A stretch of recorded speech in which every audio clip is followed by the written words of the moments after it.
va aujourd'hui? Oh bah aujourd'hui c'est le mois de décembre quoi, Noël et tout, c'est cool. Bref, donc là c'est mes notes, donc je vais regarder qu'est-ce que j'ai découvert cette semaine. Une heure plus tard, tu sais. Donc en ce moment, pour les lectures, je lis ce livre. Alors oui, c'est un pavé, c'est assez dense, mais toutefois, première découverte, déjà, même si ça peut paraître très difficile de commencer un livre, surtout si c'est un truc un peu intense, c'est super important et bénéfique. Explication. On peut parfois avoir un petit peu la flemme, surtout que tout est accessible maintenant par les vidéos, les podcasts, il y a des lectures qui sont plus simples, mais si quelque chose, si un sujet vous intéresse, que vous commencez à lire un livre et que vous dites c'est un petit peu difficile comme lecture, c'est pas grave, continuez. Parce que je me rends compte que même quand je ne comprends pas forcément certaines parties, au bout de 5 pages, il y aura déjà un truc où je me serais dit waouh, mais c'est super intéressant ça, je savais pas. Donc, franchement, lisez. Deuxième découverte, c'est important quand on a des douleurs de pas vous dire il faut que je règle ça tout de suite. Parce qu'en général, quand vous avez mal quelque part, il y a une raison.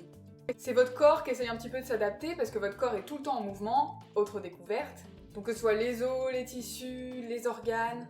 Et si vous avez des douleurs, c'est donc parce que le corps essaye de s'équilibrer, essaye de régler ça. Donc ne vous dites pas il faut tout de suite que je fixe ce problème. Ce n'est pas un problème, c'est juste votre corps qui s'adapte et c'est quelque chose de magique. Donc soyez plutôt curieuse, curieux quand vous avez des petites douleurs. Tiens, qu'est-ce que mon corps essaye de faire ici? Ensuite. Ah oui, on a tendance à tout voir.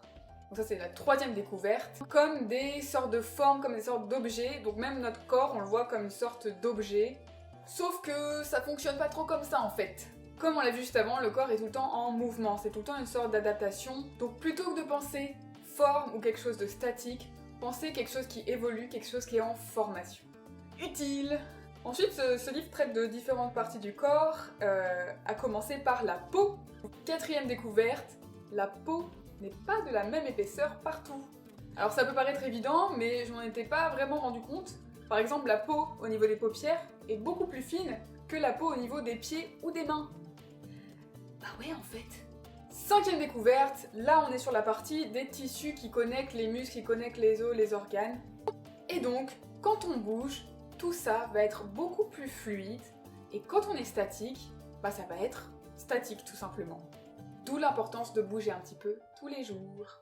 Sixième découverte, toujours sur le corps, les os. Le mot squelette vient du grec skelettos, qui signifie dried en anglais et donc sec ou séché en français, car les os sont composés de déposits de minéraux, de sédiments.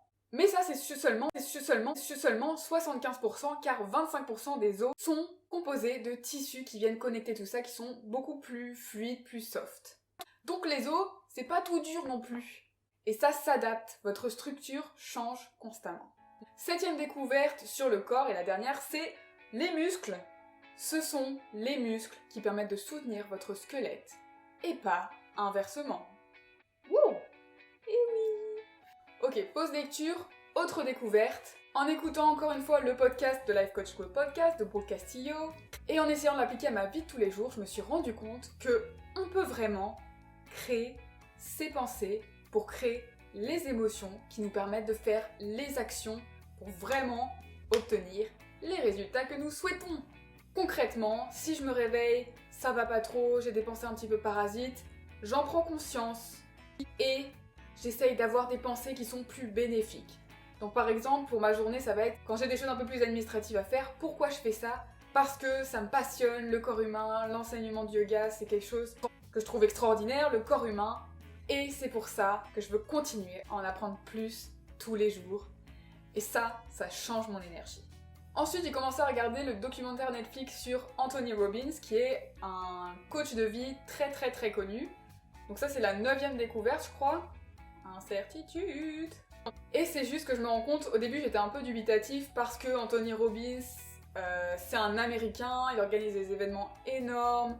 Ça me paraissait un petit peu artificiel, il y a beaucoup de musique, les gens crient, hurlent. Sauf qu'en fait, je me suis rendu compte que Même si c'est sous une forme différente de ce que j'ai l'habitude, l'enseignement est toujours super valable. Et c'est quelqu'un qui peut vraiment inspirer, pareil avec ce travail des pensées, des émotions. Juste trouver l'énergie pour faire des choses qui nous passionnent, pour vraiment faire ce qu'on veut de notre vie. Et une dernière découverte avec des conversations un peu plus téléphoniques personnelles. On peut apprendre de tout le monde, tout le temps, si on prend le temps de faire attention, de rendre chaque conversation super constructive.